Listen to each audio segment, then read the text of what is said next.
کائنات کو پیدا فرمایا، اور کائنات کو پیدا فرمانے کے بعد اس کائنات کو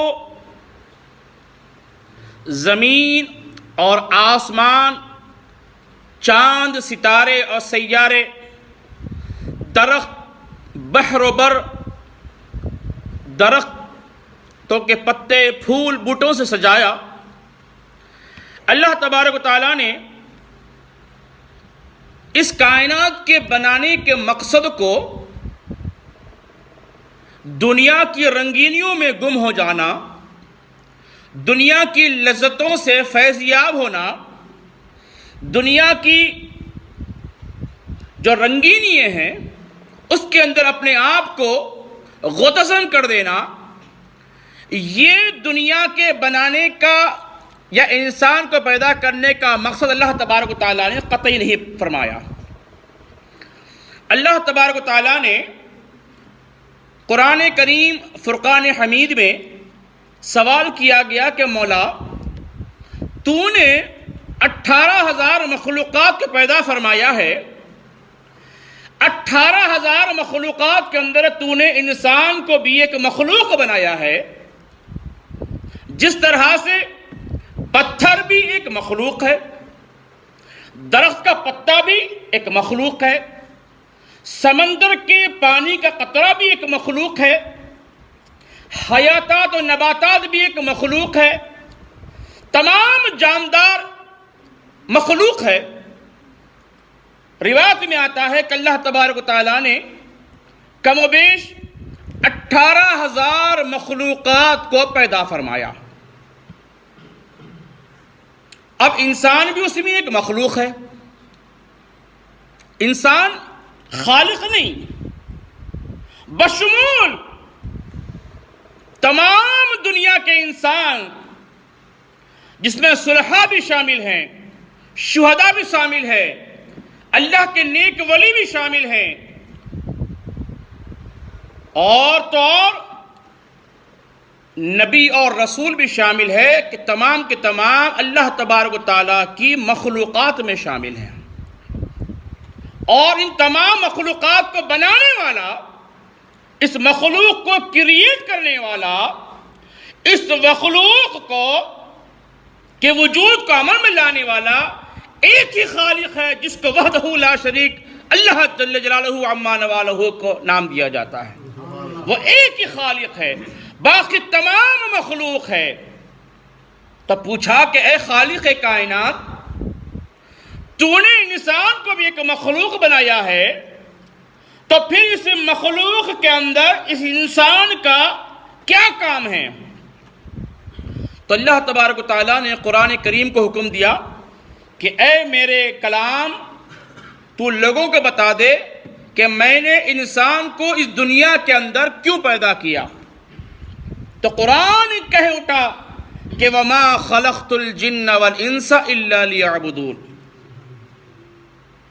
کہ اللہ تعالیٰ فرماتے ہیں کہ یہ جو آیت کریمہ ہے قرآن کریم کی آیت ہے، ارشاد ربانی ہوتا ہے کہ وما، کسی عربی دان سے سوال کر لیں کہ ابتدا کے اندر اگر میم الف ما آ جائے اس کے کیا معنی نکلتے ہیں؟ اگر یہی میم الف ما درمیان میں آ جائے تو اس کے کیا معنی نکلتے ہیں؟ میں تو کہتا ہوں ان قابل احترام ساتھیوں سے کہ جہاں پر آپ اپنے بچوں کو اٹالین لینگویج سکھاتے ہیں، بے شک سکھانا چاہیے، کیونکہ اس ملک کا حق ہے۔ انگلش پڑھاتے ہیں، انٹرنیشنل لینگویج ہے، لیکن اٹالین ہو یا فرینچ ہو یا اسپینش ہو یا انگلش ہو، جتنے بھی لینگویجز ہیں، جتنی زبانیں ہیں، یہ تمام کی تمام زبانیں صرف دنیاوی کام کے لیے، دنیاوی اغراض کے لیے ہے۔ ان زبانوں کا مذہب اسلام سے اور اللہ تبارک و تعالیٰ کے پاس مرتبے اور رتبے کے اعتبار سے اس کا کوئی فائدہ نہیں۔ اب اگر میں میڈیکل گریجویٹ ہوں، میں اگر ایک سرجن ہوں، میں اگر ایک ڈاکٹر ہوں، ایک انجینئر ہوں، ایک سائنٹسٹ ہوں، ایک لائر ہوں، تو بتلائیے کہ اس کے اندر کیا یہ میرے دنیاوی کوالیفیکیشن کیا مجھے جنت میں لے جانے کا سرٹیفکیٹ دے سکتے ہیں؟ مجھے معاف کر دے، چلیے تعلیمی قابلیت اپنی جگہ پر، میرے پاس بہت پیسہ ہے، میرے پاس کئی گڈیاں ہیں، کئی گاڑیاں ہیں، بڑے بنگلے ہیں، اتنا پیسہ ہے کہ مجھے اس کا اندازہ بھی نہیں۔ کیا میرا پیسہ مجھے جنت کا حقدار اللہ کے نبی صلی اللہ علیہ وسلم کا غلام بنا سکتا ہے؟ مجھے معاف کر دیں استاد محترم، اگر پیسہ خدا کی قسم معاذ اللہ کامیابی کی دلیل ہوتی، جنت کو لے جانے کا ذریعہ ہوتا، تو آج اس دنیا کے اندر سب سے کامیاب ترین کوئی شخص ہوتا تو وہ قارون ہوتا، وہ حامان ہوتا، وہ فرعون ہوتا، وہ شداد ہوتا۔ کامیابی کا ذریعہ نہ تعلیم ہے، نہ پیسہ ہے۔ میرے 15 بچے ہیں، 10-12 بچے ہیں، لڑکے ہیں۔ اگر کامیابی کا ذریعہ لڑکے پیدا کرنا ہوتا تو پھر دوزخ کے اندر لڑکے رکھنے والے نہیں جاتے۔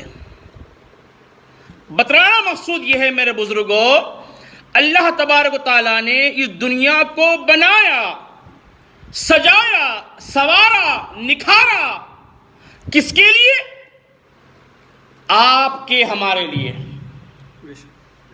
یہ دنیا فرشتوں کے لیے نہیں بنائی گئی، یہ دنیا کسی اور مخلوق کے لیے نہیں بنائی گئی، یہ دنیا بنائی گئی ہے تو اس کے لیے جو تمام مخلوقات کا سردار ہے، جس کو انسان کہا گیا۔ کیا کہا گیا بیٹا؟ انسان کسے کہتے ہیں؟ انسان کہتے ہیں اس کو جس کو اللہ تبارک و تعالی، اگر آپ یہ کہہ لیں کہ بھئی انسان اس کو کہتے ہیں کہ جس کے 2 آنکھ ہوتی ہیں، تو پھر بتلاؤ جانور کی کتنی آنکھیں ہوتی ہیں بھائی؟ 2 ہی ہوتی ہیں نا؟ نہیں جناب، انسان کو تو 2 کان بھی ہوتے ہیں، تو جناب جانور کو کتنے کان ہوتے ہیں؟ کتنے ہوتے ہیں بیٹا؟ نہیں جناب، انسان کو زبان بھی ہوتی ہے، انسان کو زبان ہوتی ہے تو جانور کو بھی زبان ہوتی ہے، ہاتھ اور پیر ہوتے ہیں انسان کو بھی، تو پھر جانور کو بھی ہوتی ہے، بلکہ جانور آپ سے آگے ہیں، آپ کو دم نہیں، اس کو دم بھی ہوتی ہے۔ لیکن میرے بھائی بزرگوں اور دوستوں، کبھی غور کیا کہ میرا اس دنیا کے اندر، محترم امان اللہ صاحب اللہ جزائے خیر دے، ان کی جوانی برکت نصیب فرمایا، ابھی یہاں رستے میں گفتگو ہو رہی تھی کہ میں اس ملک میں کیوں آیا، اس اٹالی کے اندر یہاں پر آنے کا میرا مقصد کیا ہے۔ ایک جانور، مثال لے لیں کتے کی، کانے لکھا ہوتا ہے نا گھر کے باہر، اتنتی کانے، کانے میں اور کارنے میں خالی آر کا فرق ہے۔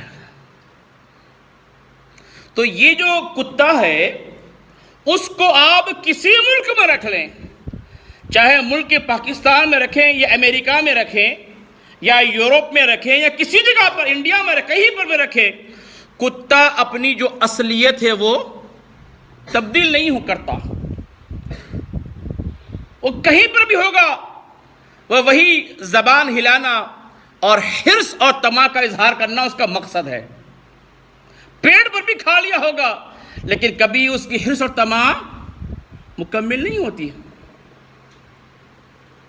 اب بتلائیے، میں اپنے ملک میں تھا اور اس ملک میں آیا، نہ میری وہاں طمع اور حرص مکمل تھی نہ یہاں پر مکمل ہے، تو بتلائیے کہ مجھ میں اور اس میں کیا فرق ہے؟ اگر مجھ میں اور اس میں کوئی فرق نہیں ہے تو پھر میں اشرف المخلوقات کیوں کہلایا؟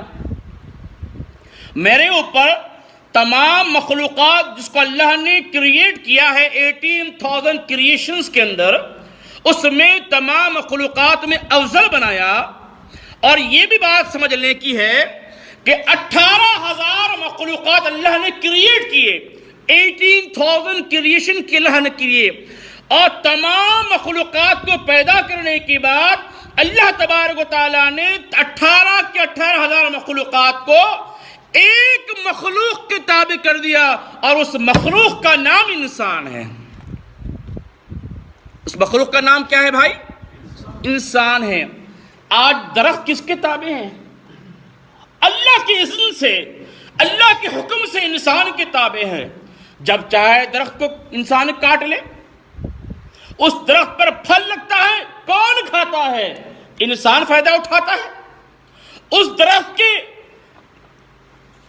جو پیڑ ہے، اس کی جو شاخیں ہیں، جو لکڑی ہے، اس سے فیضیاب کون ہوتا ہے؟ انسان ہوتا ہے. سمندر کو اللہ نے بنایا، اس کے پانی سے فیضیاب کون ہوتا ہے؟ انسان ہوتا ہے. سمندر کی مخلوق ہے مچھلی، اللہ نے بنایا، وہ بھی ایک مخلوق ہے. اور اس کو کون فیضیاب ہوتا ہے؟ کون کھاتا ہے؟ انسان کھاتا ہے. زمین پر چلنے والے چرند، بکری لے لیں، گائے لے لیں، یا کوئی اور لے لیں حلال جانور، اس فیضیاب کون کھاتا ہے؟ اس کے گوشت سے کون کھاتا ہے؟ انسان کھاتا ہے. تو اللہ نے تمام مخلوقات کو بنایا، اور بنا کر اللہ تبارک و تعالیٰ نے ایک انسان کے تابع تمام مخلوقات کو کر دیا. کس کے تابع ہیں؟ اب مثال کے طور پر یہ مسجد میں نماز ہوتی ہے. نماز کے اندر نمازی کتنے آتے ہیں؟ 50، 100، 200، جتنے بھی نمازی ہوں گے آئیں گے نا. لیکن امام کتنے ہوتے ہیں بیٹا؟ نہیں جناب ہم تو پاکستانی، ہمارا امام الگ ہوگا. نہیں جناب ہم تو مصری ہیں، ہمارا امام الگ ہوگا. نہیں ہم تو شام کے، ہمارا نہیں. آپ کوئی بھی ہو، کسی علاقے کیوں نہ ہو، لیکن جب مسجد میں آتے ہیں تو آپ کا امام ایک ہی ہوتا ہے. اگر وہ امام نماز پڑھانے کے لیے ہاتھ کہتا ہے کہ اللہ اکبر، تو آپ پر لازم ہے کہ آپ بھی اللہ اکبر کہہ کر ہاتھ باندھتے ہیں. اور حالت نماز میں اگر امام سے غلطی ہو جائے تو آپ پر واجب ہے کہ آپ بھی امام کی اتباع میں غلطی کریں. نہیں جناب میں کیوں کروں، میں تو چودھری صاحب ہوں، میں سید زادہ ہوں، میں فلاں ہوں. نہیں، آپ جب تابع امام کی ہو گئے ہیں تو پھر آپ کی چلنے والی نہیں، آپ کی کوئی اہمیت نہیں، آپ کی کوئی بساط نہیں. جو امام کر رہا ہے وہ آپ کو کرنا ہے. یہی ہے نا بات؟ تو پتا چلا کہ تمام نمازی کس کی اتباع میں ہوتے ہیں؟ ایک امام کی. اچھا اب آگے اور چلتے ہیں. اب یہ اللہ تبارک و تعالیٰ نے تمام مخلوقات کو بنانے کے بعد انسان کے تابع کر دیا. اور انسان کو کیوں افضل بنایا؟ کہ دو چیزیں ہوتی ہیں. ایک تو ہوتی ہے ذوی العقول، جس کو کہتے ہیں عقل والے. کیا کہتے ہیں؟ عقل والے. اور دوسرا ہوتا ہے غیر ذوی العقول، جس کو کہتے ہیں بنا عقل والے. سمجھ آ رہی نا بات؟ عقل کے اندر تعلیم کا کوئی درجہ نہیں ہے. ایک پاگل شخص کو بھی کچھ عقل ہوتی ہے، ایک چھوٹے سے بچوں کو بھی عقل ہوتی ہے. اگر ان کو عقل نہیں ہوتی تو وہ یہاں نہیں بیٹھتے، وہ کپڑے اس طرح نہیں پہنتے.